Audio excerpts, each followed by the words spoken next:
Hey guys, it is day 6. I think it's day 6. I usually look at my videos to pay attention. It's actually a good sign because I don't know for sure because I'm not keeping up with it. Pretty laid back day. As you can tell, I have like no makeup on. Haven't left the house today other than to go walking. I feel really good. I have to go to the market later. I'm out of kale. I got really irritated last night. I tend to be a fairly mellow person, but it's funny. I think I'd mentioned in another video I'm kind of an all or nothing type personality. I rarely get mad, but when I'm mad, I'm like mad. So I had an episode last night where I found, and I kind of freaked out over, like in hindsight, wasn't a whole lot going on. I just got pissed off. So I don't know if maybe that was a side effect that I just hadn't noticed before. Like I told you, I kind of expected caffeine withdrawals and some of the sugar headaches and all that stuff from cutting all that. I really haven't had any of those. So maybe momentary burst of rage maybe was something. Who knows? It was out of character for me. So that being said, overall I feel really good. I've been making my fruits in the morning. I did the last 2 mornings. I didn't do juice. I did Wolt's juice, but I did it in my Vitamix blender versus my actual juicer, which made it kind of, chunkier, like it's like a smoothie.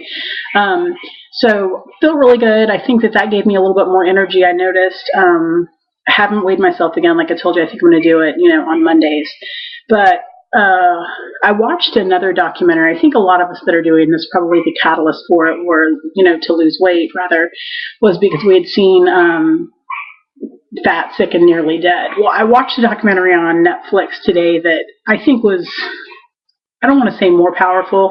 I think in ways of losing weight, sure, Joe's was more inspirational, but as far as like one of the more powerful things I've ever seen is I just watched one called Forks Over Knives. Holy cow. If you haven't seen it, you have to. I mean, it's just crazy. And it's kind of baffling to me. And I've always understood that I'm doing this to myself. I'm not an idiot. I've always gotten it. It's always been clear that I choose to do this to myself. And what can seem as arrogance, but it's probably honestly a little bit more self-defense to the overweight, we get defensive. So we're like, well, yeah, I do it, but, I enjoy it. Or, well, everybody's got to go sometime. Or God's going to take you when he wants to. Or, all these defenses that we make to make allowances for the fact that momentary high that we get from eating that cheesecake or eating, that burger or eating whatever, it's euphoric. It is something that's bigger than you're just eating something. You're definitely gaining something from it. And I've always understood that clearly something like that mentally was going on. And that's one of the reasons why this is totally off the mark. But I've had friends, not even friends, but associates and people that I've known that have gotten gastric bypass.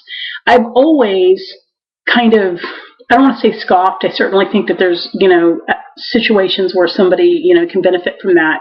But it's so weird. Like one of the places I work, there's a lady, sweet lady, kind as she can be. She had gastric bypass a couple of years ago. Maybe it's closer to 3 years. She literally almost died from the complications. Ended up becoming very ill afterwards. Was out of work for something like 3 or 4 months. I mean, it was bad news. Then, of course, she lost a ton of weight, but it's so funny because she didn't look healthy during the process. And that's one of the reasons I wore no makeup today is, I'm kicking 40 and like my skin is never been, like I've never been one to have acne, but it just looks brighter and healthier. And that's one thing I remember seeing her during that process in the field. They look ruddy and tired and just don't look healthy. And I've always kind of joked with my husband and said, it's funny because it's like putting a Band-Aid on a huge ulcerated wound, because if you're essentially forcing the body and the person to not be able to eat as much, but you've not fixed mentally what's going on. So if you haven't addressed, which all of us who've been compulsive overeaters, all of us who've done this, if you've not sat and addressed why you're doing it, then gradually you can continue to eat and stretch your stomach back out, and you're right back where you began. Only you're even more unhealthy because you've undergone, that surgery. So needless to say, that lady now, 3 years later, I'd probably say she weighs 50 pounds more than she did at her heaviest before she had the surgery. So I've always known I would never want to go through anything like that, and I've always known that it's definitely something going on in my own head, and it's my problem, I've caused it, and it's up to me to fix it.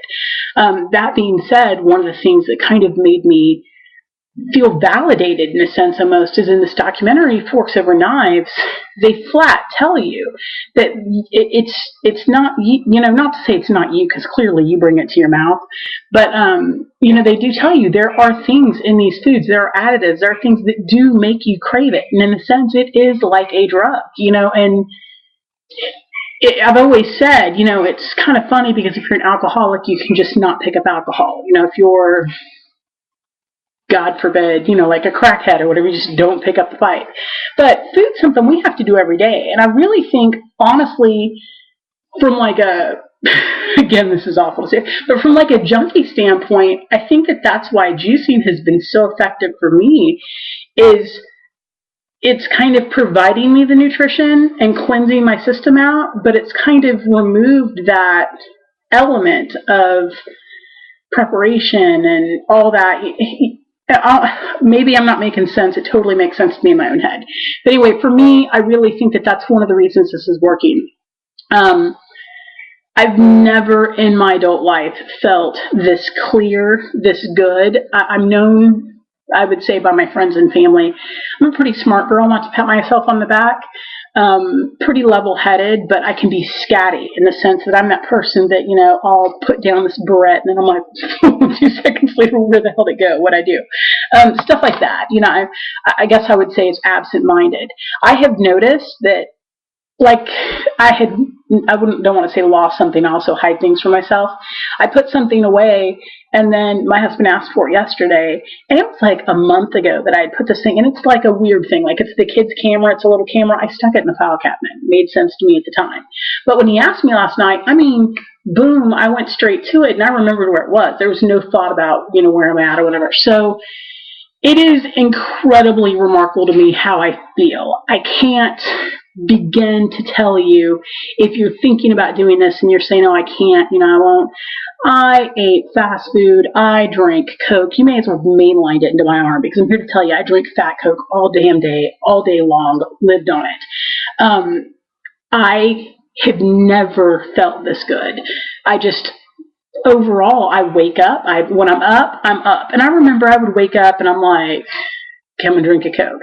Then I'd make a cup of tea. Then, it was a caffeine process that certainly got me through my morning. And I always joked and said it was a byproduct of being self-employed, because having always been self-employed, I'm, like I told you before, I'm a wedding photographer. Weddings are like all I do, and I book like a year in advance, and it's like a big thing. So I primarily do big formal events. They're at night. So I'm up till midnight, but I don't have to be anywhere the next morning. So I've always kind of kidded myself and said that my not digging mornings was absolutely a byproduct of me being self-employed, and I've never trained myself to like mornings. I'm here to tell you, my husband leaves. He's a pilot for a helicopter company here. He gets up at, I want to say 4:40 a.m.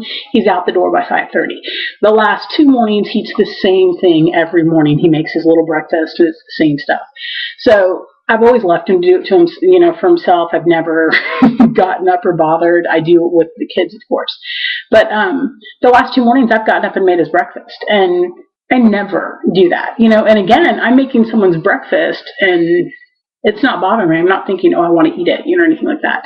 So I feel, I would say, pretty much remarkable. I think my hair, that's another thing. I noticed yesterday, like my hair is, I kind of have frizzy, curly hair.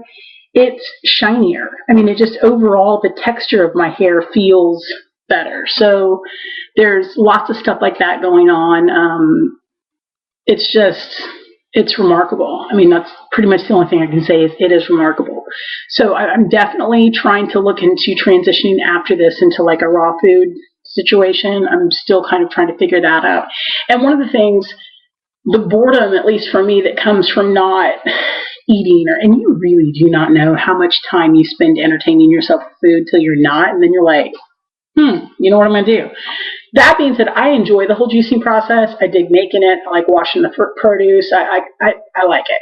So I'm also kind of trying to use some of that downtime that I used to think about things like that.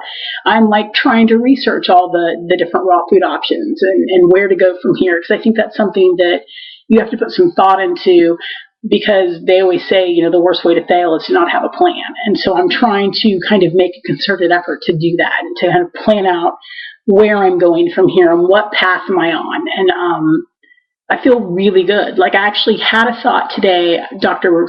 My Dr. Bond here in town, he's amazing. He's actually a sports medicine doctor, but he does, you know, wellness care as well.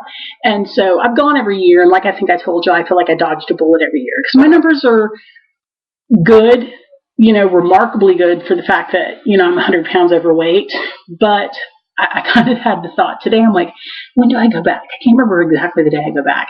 And like, I actually was thinking ahead enough to think that I can't wait, like literally on pins and needles, can't wait to go to my next wellness visit so I can be like, what are my numbers? You know, what's going on? Because I really don't get sick, knock on wood, throughout the year. So I pretty much go to wellness visits and that's it.